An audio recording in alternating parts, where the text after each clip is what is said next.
Assalamualaikum.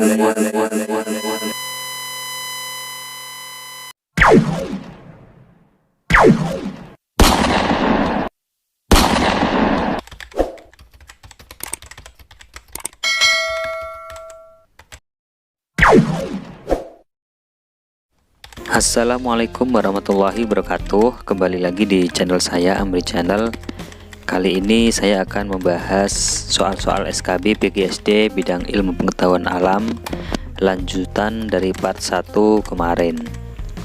Oke teman-teman, sebelumnya bagi teman-teman yang belum subscribe silahkan subscribe. Bagi yang udah subscribe silahkan teman-teman share ke teman-teman yang lain supaya video saya bermanfaat, dan tentunya supaya saya lebih semangat lagi untuk membuat video-video terbaru selanjutnya. Oke, kita langsung ke pembahasan soal.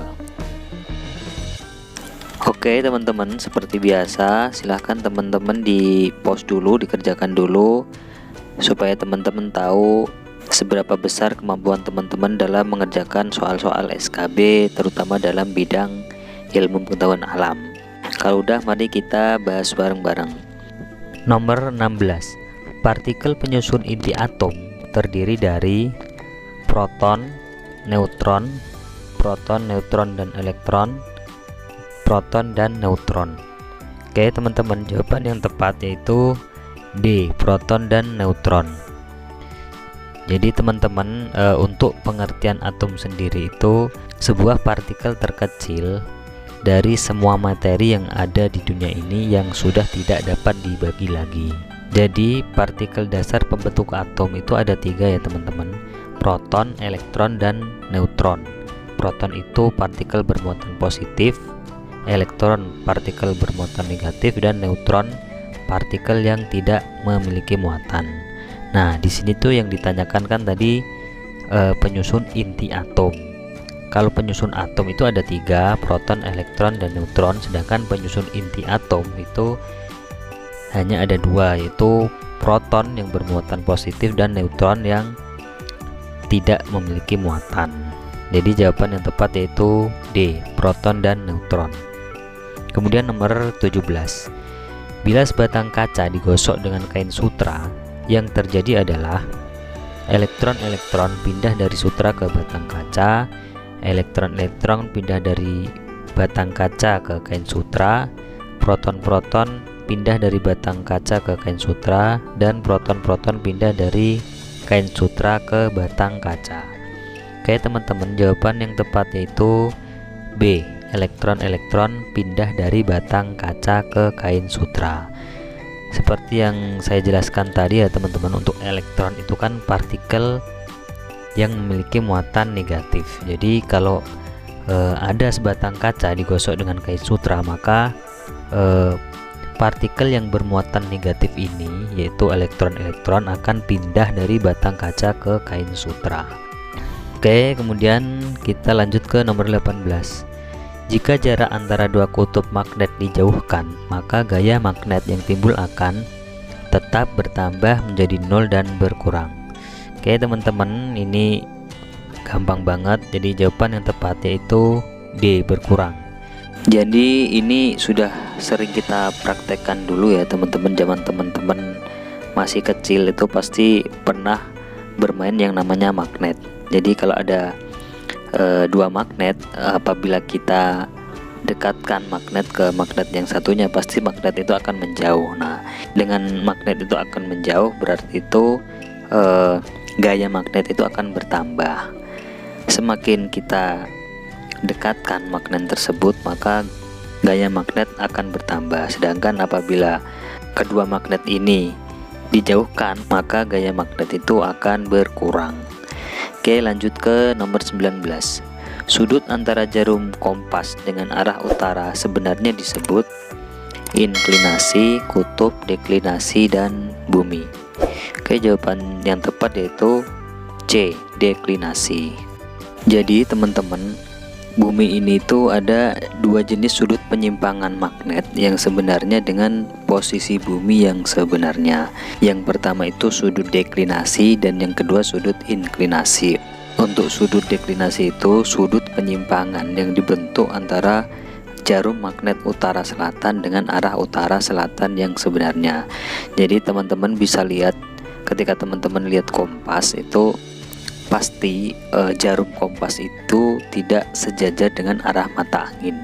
Nah, itulah yang disebut dengan sudut penyimpangan magnet. Kemudian yang kedua yaitu sudut inklinasi. Kalau sudut inklinasi ini sudut yang dibentuk oleh medan magnetik dengan arah horizontal atau permukaan bumi. Kemudian lanjut nomor 20. Tumbuhan kaktus berdaun kecil-kecil sebab memperkecil terjadinya penguapan, memperkecil pengambilan karbon dioksida dari udara, memperkecil respirasi, dan pertukaran oksigen dengan karbon dioksida menjadi lancar.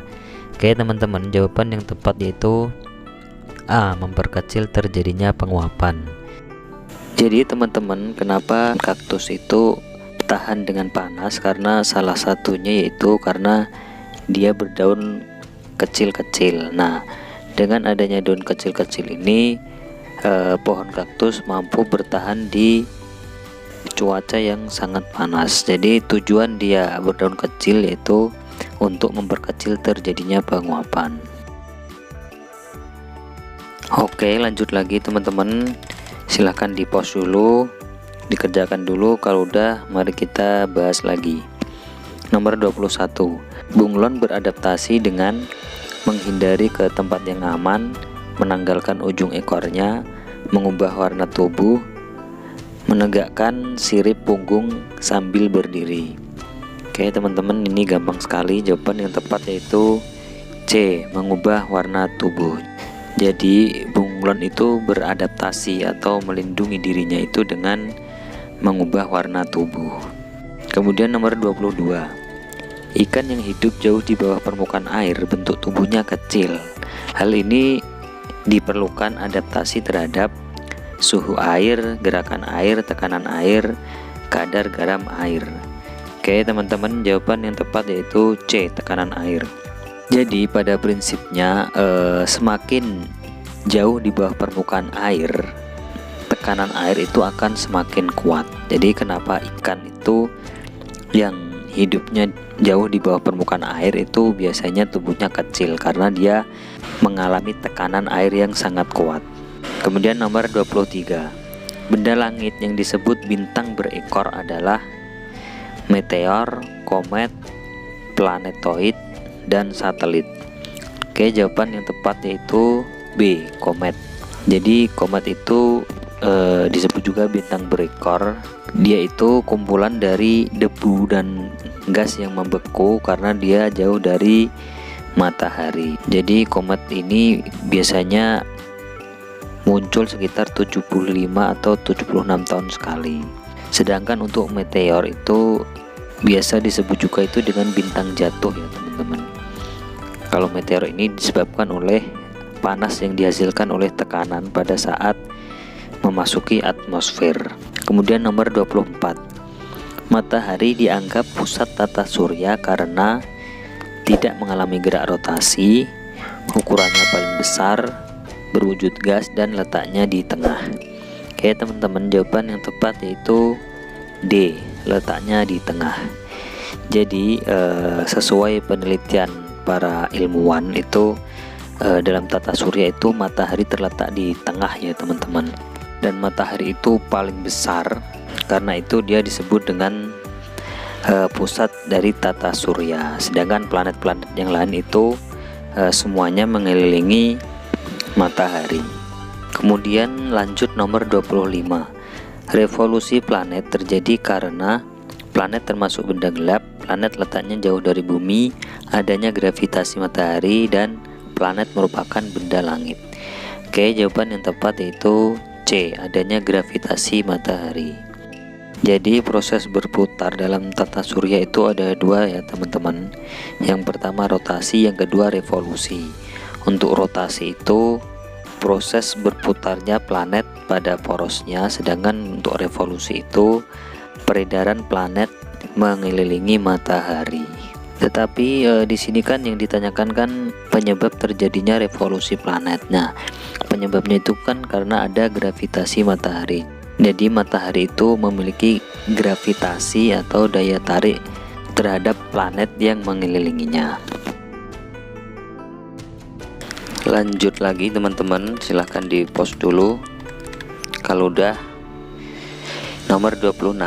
Fungsi umum jaringan syaraf pada manusia adalah penyalur rangsangan dari luar ke pusat syaraf, penghantar dan penghambat rangsangan dari luar, koordinasi alat-alat tubuh, pusat kesadaran, kemauan dan pikiran, dan pusat kesadaran dan pengaturan rangsangan dari luar. Oke teman-teman, jawaban yang tepat yaitu D. Pusat kesadaran dan pengaturan rangsangan dari luar. Lanjut nomor 27. Berikut ini merupakan fungsi kulit kecuali sebagai indera peraba, sebagai alat pengeluaran, sebagai pembuat sel-sel darah, dan sebagai alat pengatur suhu tubuh.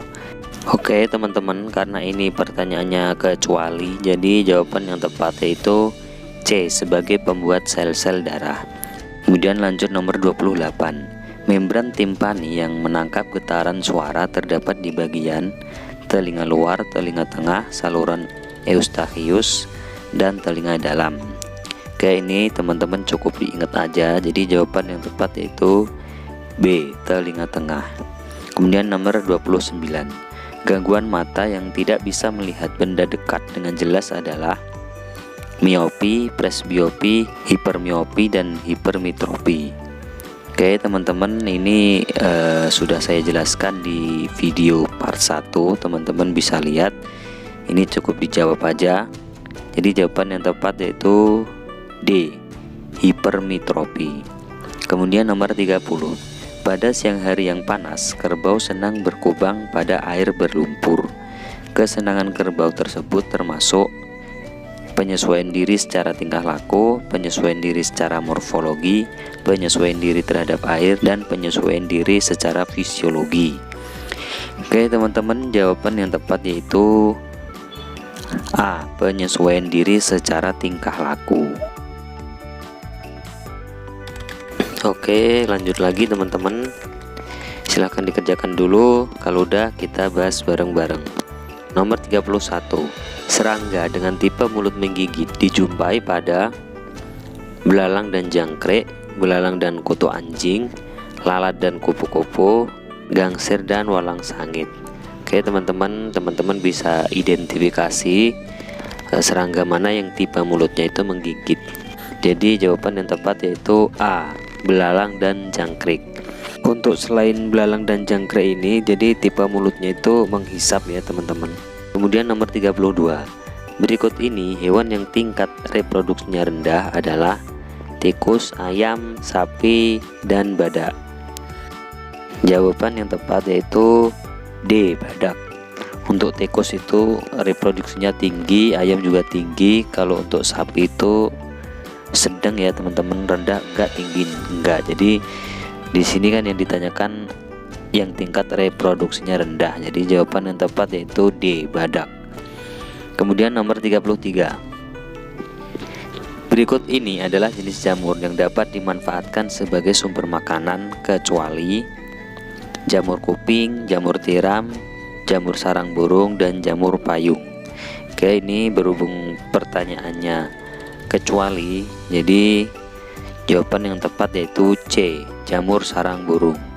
Untuk jamur kuping, jamur tiram, jamur payung itu kita sering dengar dan itu bisa dimanfaatkan sebagai sumber makanan ya teman-teman.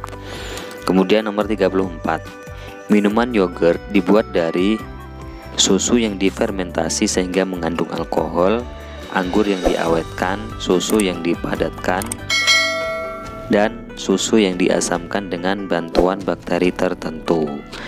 Oke, ini cukup diingat juga teman-teman. Jadi jawaban yang tepat yaitu D. Susu yang diasamkan dengan bantuan bakteri tertentu. Kemudian nomor 35. Cara bercocok tanam untuk daerah yang memiliki lahan sangat sempit menggunakan sistem kultur pasir, kultur air, hidroponik, dan intensifikasi. Oke teman-teman, jawaban yang tepat yaitu C. Hidroponik. Jadi teman-teman, sebenarnya ada 4 cara untuk bercocok tanam di daerah yang memiliki lahan sempit. Yang pertama yaitu metode tabu lampot atau tanaman buah dalam pot. Jadi metode ini sering digunakan untuk berkebun di pekarangan rumah. Kemudian yang kedua, metode hidroponik, yaitu metode bercocok tanam tanpa tanah. Jadi metode ini itu menggunakan air sebagai media tanam. Kemudian yang ketiga, metode vertikultur. Metode vertikultur ini metode dengan memanfaatkan bidang vertikal sebagai tempat bercocok tanam. Metode tanam ini dilakukan secara bertingkat. Kemudian yang keempat, metode aeroponik, yaitu metode bercocok tanam dengan memanfaatkan udara sebagai media tanam utama dengan akar yang hanya menggantung di udara tanpa menggunakan tanah. Oke teman-teman, demikianlah pembahasan soal-soal SKB untuk kali ini. Semoga bermanfaat dan jangan lupa like, subscribe, dan komen channel kami. Dan sekian, assalamualaikum warahmatullahi wabarakatuh.